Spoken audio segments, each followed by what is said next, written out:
हज़रत अल्लामा मौलाना कारी शरीफ साहब क़िबला से गुजारिश करूँगा कि माइक पर तशरीफ़ लाएँ। मोहतरम हाज़रीन, स्टेज पर रौनक अफरोज़ उलमाए किराम व दानिशवरान कौम व एडवोकेट्स, अपनी अपनी जगह से समात करने वाली इस्लामी माँ और बहनों, अस्सलामु अलैकुम रहमतुल्लाहि व बरकातुहू। आपने एडवोकेट अज़ीमुद्दीन काजी साहब से बहुत अच्छे अंदाज में, उनकी उम्र जितनी है उससे कहीं ज़्यादा उन्होंने अच्छे अंदाज में जो है कानून की बारीकियों को और मौजूदा बिल ये किस अंदाज से मुसलमानों को मुकम्मल तबाह करने वाला बिल है, ये उन्होंने बहुत बेहतर अंदाज में समझाया। अल्लाह ताला उन्हें और ज़्यादा कामयाबी अता फ़रमाए और अल्लाह ताला हमारी कौम को ऐसे नौजवान वकील अता फ़रमाए। बहरहाल वक्त मुख्तसर है, मैं वक्त के अंदर ही अपनी गुफ्तगू मुकम्मल करूँगा। अल्हम्दुलिल्लाहि रब्बिल आलमीन वस्सलातु वस्सलामु अला रसूली मुहम्मदी व आलिहि व अस्हाबिहि अजमईन, अम्मा बाद, फ़अऊज़ु बिल्लाहि मिनश शैतानिर रजीम, बिस्मिल्लाहिर रहमानिर रहीम। लइन शकरतुम लाज़ीदन्नकुम व लइन कफ़रतुम इन्न अज़ाबी लशदीद। सदक़ल्लाहुल अज़ीम। एक बार दुरूद शरीफ पढ़ने। अल्लाहुम्मा सल्लि अला सय्यिदना व मौलाना मुहम्मदी व बारिक वसल्लिम सलातन व सलामन अलैका या रसूल अल्लाह या हबीब अल्लाह। आप बार बार सफदर भाई साहब या शेर समात फरमा रहे हैं कि न समझोगे तो मिट जाओगे हिंदी मुसलमानों, तुम्हारी दास्तां तक भी न होगी दास्तानों में। ये बिल हमारी दास्तान को मुकम्मल ख़त्म करने के लिए लाया गया है। लेकिन क्यों लाया गया, ये हालात क्यों बने, तो कुरान ने इसका जवाब दिया है। अल्लाह फरमाता है कि अगर तुम मेरी दी हुई नेमतों का शुक्रिया अदा करोगे, और शुक्रिया अदा करने का मतलब है कि अल्लाह की दी हुई नेमतों को उसकी मर्ज़ी के मुताबिक इस्तेमाल करना, यह है शुक्रिया का मेन जो है तर्जमा। अल्लाह फरमाता है यानी अगर तुम मेरी दी हुई नेमतों का शुक्रिया अदा करोगे, यानी मेरी दी हुई नेमतों को मेरी मर्ज़ी के मुताबिक इस्तेमाल करोगे, तो मैं अपनी नेमतें छीनूंगा नहीं बल्कि और बढ़ा दूंगा और इजाफा कर दूंगा। वला इन कफर तुम, और अगर तुमने कुफ्र किया यानी मेरी नेमतों को, मेरी दी नेमतों को अगर तुमने मेरी मर्जी के खिलाफ इस्तेमाल किया, तो फिर इन अज़ाबी लशदीद, मेरी पकड़ बहुत सख्त है। और पकड़ सख्त का मतलब यह है कि सबसे पहले तो अल्लाह अपनी नेमतें छीनेगा और फिर उस पर मुख्तलिफ अंदाज में अज़ाब इलाही आएंगे, हाकिम जालिम हाकिम मुसल्लत होंगे, फला फला। ये जो बिल है आपने सुना, अभी मेरे जहन में बैठे बैठे ये बात आई जब वकील साहब बता रहे थे कि अब तक तो हमला हुकूमत का जिंदे मुसलमानों पे था। अब तक जो हमला था वो जिंदा मुसलमानों के हुकूक पर था, अब हमला है मुर्दा मुसलमानों के हुकूक पर। अब आप कहोगे कैसे, तो आप बार बार आपने वक्फ अलल औलाद वगैरह वगैरह आपने समात किया। आज से 100 साल 200 साल 400 साल 500 600 साल पहले एक मुसलमान के पास दौलत थी, उसने सोचा, उसके सामने हदीस आई कि अल्लाह के रसूल सल्लल्लाहु ताला अलैहि वसल्लम फरमाते हैं कि इंसान जैसे ही मरता है उसका अमाल नामा, उसका दफ्तरनामा बंद कर दिया जाता है और फिर वो दफ्तरनामा उसके साथ ही चला जाता है। मगर तीन काम ऐसे हैं कि जो मरने के बाद भी उसकी नेकियों का मीटर चालू रहता है ना। तो उसमें एक जो बहुत अहम है वो है वक्फ। जी, और ये कहाँ से साबित है? मेरे आका सल्लल्लाहु ताला अलैहि वसल्लम के पास आपके एक सहाबी जिनका नाम साद है, वो हाजिर होते हैं, अर्ज करते हैं या रसूलुल्लाह अलैहिस्सलातु वस्सलाम, मेरी वालिदा का इंतकाल हो गया है, मैं अपनी वालिदा के ईसाले सवाब के लिए कोई काम करना चाहता हूँ ताकि मेरी वालिदा को सवाब मिले। तो हुजूर सल्लल्लाहु ताला अलैहि वसल्लम ने फरमाया कि मदीने में पानी की तकलीफ़ है, लोगों को पानी नहीं मिल रहा है, उसमें लोग परेशान हैं पीने का, आप एक कुआं खुदवा दो। क्या? एक कुआं खुदवा दो, उससे जो लोग पानी पिएंगे तो पानी दुनिया पिएगी मगर तुम्हारी मरहूमा वालिदा को सवाब मिलेगा।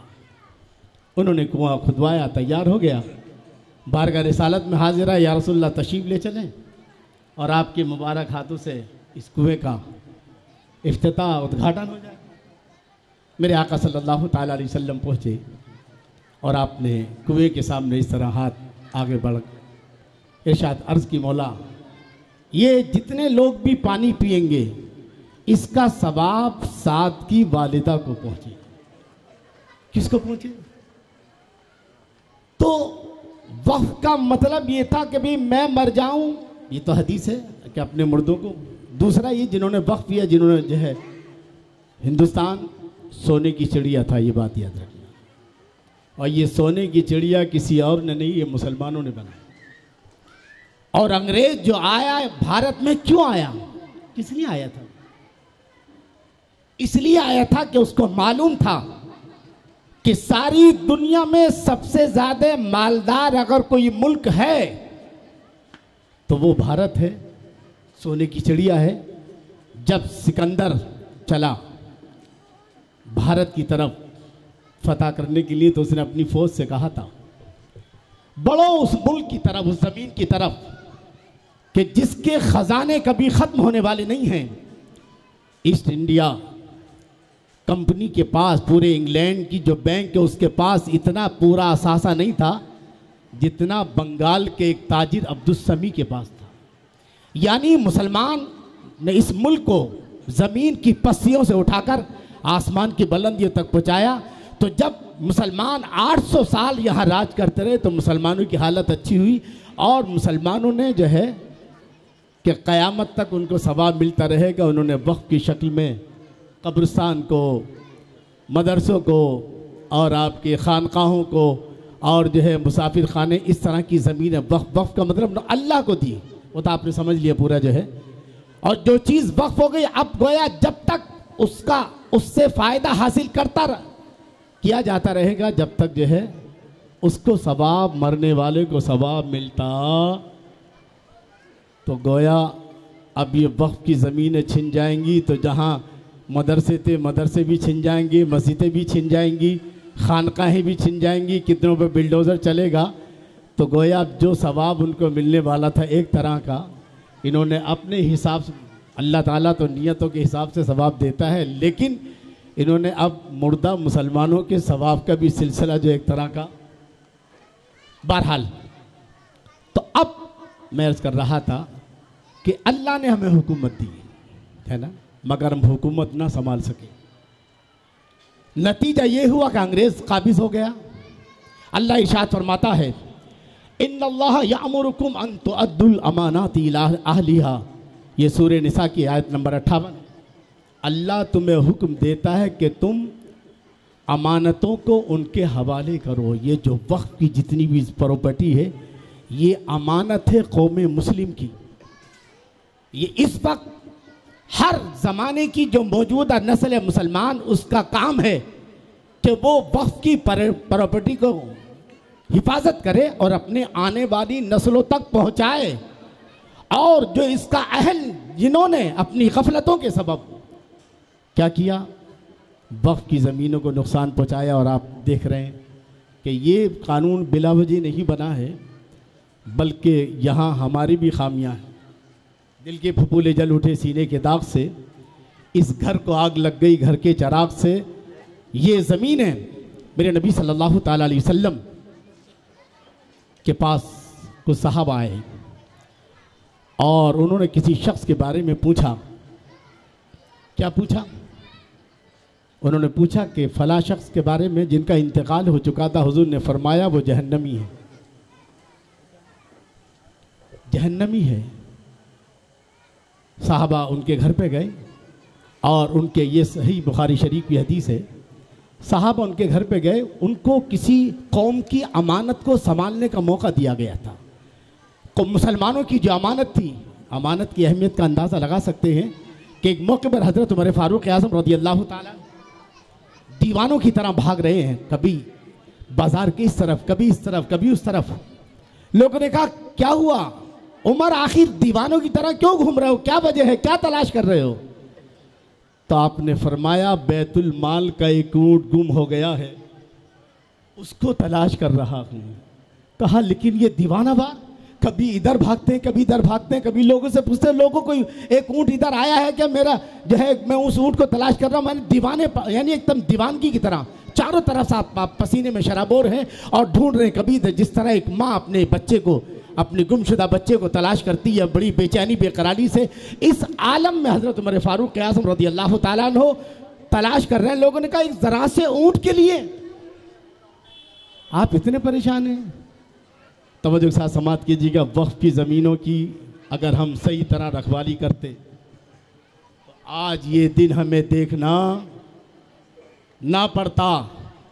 वक्फ बोर्ड क्योंकि अहल जो भी थे, उन्होंने जिस अंदाज से, जिस गैर जिम्मेदाराना अंदाज में वक्फ की ज़मीनों पर किस अंदाज से उन्होंने जो है हिफाजत की जिम्मेदारियाँ निभाई हैं, ये उनकी नाहली का बड़ा अहम मोड़ है, जिसकी बुनियाद पर आज वक्फ बिल जो है ये वक्फ तरमीमी कानून लाया गया। हज़रत उमर फ़ारूक आज़म रज़ी अल्लाह ताला अन्हु से कहा इतना पागल हो, आप दीवानों की तरह घूम रहे, एक ऊंट के लिए खलीफा वक्त, कभी ये मदीने की इस गली, कभी इस गली में, बात क्या है? आपने फरमाया वो मेरा ऊंट नहीं था, बैतुल माल का ऊंट था। किसका ऊंट था? बैतुल माल का। अगर कल कयामत के दिन अल्लाह ने भरे मैदान में मुझसे सवाल कर लिया कि उमर तेरी खिलाफत में बैतुल माल का एक ऊंट गुम हो गया था और तू खामोशी के साथ घर में बैठा रहा, अपनी दुनिया में मगन रहा, तो भरे मैशर में मुझे शर्मिंदा होना पड़ेगा। इसलिए वो ऊंट देख रहा हूं ताकि कयामत के दिन अल्लाह की बारगाह में जवाबदेही से बच जाऊं। तवज्जो आपकी। यही हाल चाहे मस्जिद का मामला हो, चाहे मदरसे का हो, चाहे खानकाहों का हो, ये कौम की अमानतें हैं और इन अमानतों की हिफाजत करना ये कौम का एक अहम मिल्ली फरीज़ा है, जिसके बारे में अल्लाह ने खुद इरशाद फरमा दिया, इन्नल्लाह यामुरुकुम अन तुअद्दुल अमानाति इला अहलिहा। ऐ ईमान वालो, तुम्हारा रब हुक्म देता है कि ये जो अमानतें हैं, इन अमानतों को उनके अहल के हवाले करो, ऐसों के हवाले ना करना जो बर्बाद कर दे। यानी और एक जगह अल्लाह ने इरशाद फरमाया, इन्नल्लाह ला युहिब्बुल खाइनीन, इन्नल्लाह ला युहिब्बुल, अल्लाह खयानत करने वालों को पसंद नहीं करता। खयानत का मतलब क्या है? मेरे पास कोई अमानत है, मदरसे की अमानत है या मस्जिद की है या कौम की, जो भी है, किसी भी शक्ल में हो, अगर मैं उसमें से अपनी मर्जी से खुर्द बुर्द कर दूँ, अपने लिए इस्तेमाल कर लूँ वगैरह वगैरह, तो एक खयानत तो ये है। और दूसरी खयानत ये है कि मैं गफलत में पड़ा रहूँ और कोई और उस अमानत को ले जाए, उस अमानत में कमी कर दे। मुझे अपने कामों से फुर्सत नहीं है, मुझे अपने मामला से फुर्सत नहीं है, लेकिन जो कौम की अमानत थी वो किसी तरह उस अमानत में नुकसान पहुंचा है, मैं उस अमानत की हिफाजत ना कर सका। अल्लाह इरशाद फरमाता है, इन्नल्लाह ला युहिब्बुल खाइनीन, अल्लाह फरमाता है कि अल्लाह ताला ऐसे खयानत करने वालों को पसंद। तो मेरे अजीज दोस्तों, ये जो हालात आए हैं, इसकी मेन वजह ये है कि हम जहाँ हम हुकूमतों के अहल ना बन सके। जब हुकूमतें, जब तक मुसलमान हुकूमत है, ये हुकूमतें किसने दी थी? ख़ास तौर से ख्वाजा गरीब नवाज़ रहमतुल्लाहि ताला अलैह। लोग कहते हैं, जिक्र करते हैं साहब कि उन्होंने 90,000 लोगों को ईमान की दौलतें नहीं, बल्कि मेरे ख्वाजा गरीब नवाज़ अजीम शख्सियत का नाम है कि जिसने सिर्फ 90,000 लोगों को ईमान की दौलत ही नहीं बल्कि वो अजीम सल्तनत अता फरमाई थी जो है शहाबुद्दीन मोहम्मद गौरी से लेकर के बहादुर शाह जफर तक 700 साल तक। तो ख्वाजा गरीब नवाज उस अजीम मोहसिन का नाम है कि जिसने ईमान भी दिया है और मुसलमानों को हुकूमत भी दी है। लेकिन हम अपनी गफलतों के सबब, अपने जो है अपनी खुदगर्जियों के सबब हमने क्या किया, हुकूमतें का अहल हम साबित न हो सके, अल्लाह ने हुकूमत छीन ली। ऐसे ही वक्फ का भी मामला है मेरे अजीज दोस्तों। अब भी वक्त है कि हम बेदार हों। अभी वकील साहब ने कहा कि अब इसका एक ही तरीक़ा है। क्या तरीक़ा है? कि जिस तरह काला कानून वापस लिया हुकूमत ने किसानों से, किसानों के ताल्लुक़ से जो है बनाया था, बफज़ल ताला मुसलमान तो किसानों से कहीं ज़्यादा है। हमें भी रोड पर उतरना होगा।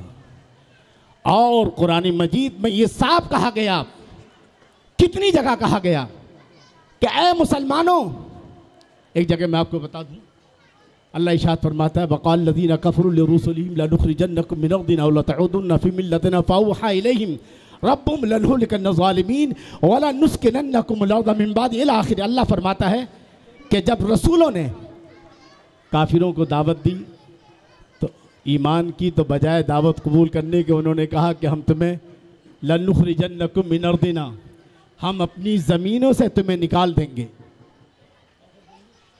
हम अपनी ज़मीनों से तुम्हें निकाल देंगे, या तो तुम हमारे मज़हब पर पलट आओ, यानी बुत परस्ती पर आ जाओ। तब मुझे साथ बात कीजिएगा, या तो हम बुत परस्त हो जाएं या फिर जो है ये हमें हमारी ज़मीनों से बेदखल कर देंगे। ये कुरान कह रहा है कि रसूलों से काफिरों ने कहा था कि या तो तुम बुत परस्ती की तरफ पलट आओ या फिर हम तुम्हें अपनी ज़मीनों से निकाल देंगे। अल्लाह ने क्या फरमाया? फ़अौहा इलैहिम, अल्लाह ने वही फरमाई रसूलों से कि तुम दीन पर डटे रहो, इससे पहले कि ये जालिम तुम्हारी ज़मीनें छीने, हम इन सारे काफिरों को हलाक फरमा देंगे जो तुम्हें तुम्हारी ज़मीनों से बेदखल करना चाहते हैं। लेकिन शर्त लगा दी, ज़ालिका लिमन खाफा मकामी व खाफा बईद। शर्त यह है कि मुसलमान सच्चे मुसलमान बन जाए, मुसलमान अल्लाह के खौफ से डरें। अभी भी ईमान का रास्ता एक जगह और फरमाया गया, इन तस्बिरु व तत्तक़ू ला यदुर्रुकुम कैदुहुम शैया। ऐ लोगो, अगर तुम सब्र करो और सब्र के साथ तक़वे के रास्ते को इख्तियार करो तो दुश्मनान इस्लाम की साजिशें तुम्हारा कुछ भी नहीं बिगाड़ सकती, इसलिए कि अल्लाह तुम्हारा मुहाफिज है। तो आज ज़रूरत इस बात की कि आज ये ऑल इंडिया सुन्नी इत्तेहाद फाउंडेशन की तरफ से ये बेदारी लाई गई और आज तमाम सुन्नी तंजीमों का ये मुत्तहिदा प्लेटफार्म है। ये बेदारी पैदा की जा रही है, जहाँ उलमा के ज़रिए से, जहाँ वकीलों के ज़रिए से। अब आपका काम है कि आप इसमें मुकम्मल साथ दें। ये आज का प्रोग्राम हो गया है और इंशाअल्लाह परसों को यानी 27 अप्रैल को बापूजी नगर जो है, बापूजी नगर का जो रोड है वहाँ पर इंशाअल्लाह उलमाए किराम के बयानात होंगे और हमारे जो है अजीम काजी साहब जो है इनका भी जो है एडवोकेट जो है इनके भी जो है इस कानूनी ताल्लुक़ से गुफ्तगू होगी। आपसे गुजारिश है कि आप 27 मई बरोज़ बुध परसों को जो है बाद नमाज मगरिब शुरू होगा, आपको पहुंचना है। और फिर 1 मई बरोज़ जुमेरात बाद नमाज मगरिब कहाँ, खुर्शीद कंपाउंड कैफ़े रहमानिया के पास इंशाअल्लाह ये ऑल इंडिया सुन्नी इत्तेहाद की तरफ से ये तीसरा इजलास होगा। एहतिजाजी इजलास जो है इस वक्त तरमीमी कानून के ख़िलाफ़, इसमें भी उलमाए किराम के बयानात भी होंगे और जो है वकला और एडवोकेट हजरात की भी जो है बहुत ही मालूमाती बातें आप तक पहुंचाई जाएंगी। लिहाजा आपसे गुजारिश है कि आप मुकम्मल तरीके से इस अपनी बेदारी का सबूत दें। याद रखें, आपने समाअत कर लिया कि अगर अब भी सोते रहे तो फिर कोई दोबारा कोई वक्त नहीं आएगा। आज ही अब आखिरी पड़ाव है। अगर यहाँ भी मुसलमान बेदार ना हुआ तो फिर याद रखना कि हमारे हाथों में भीख का कटोरा होगा और हम ज़िल्लत की ज़िंदगी और ज़िल्लत की मौत की भीख मांगते नज़र आएंगे। इससे पहले हम बेदार हो जाएं। अस्सलामु अलैकुम व रहमतुल्लाह।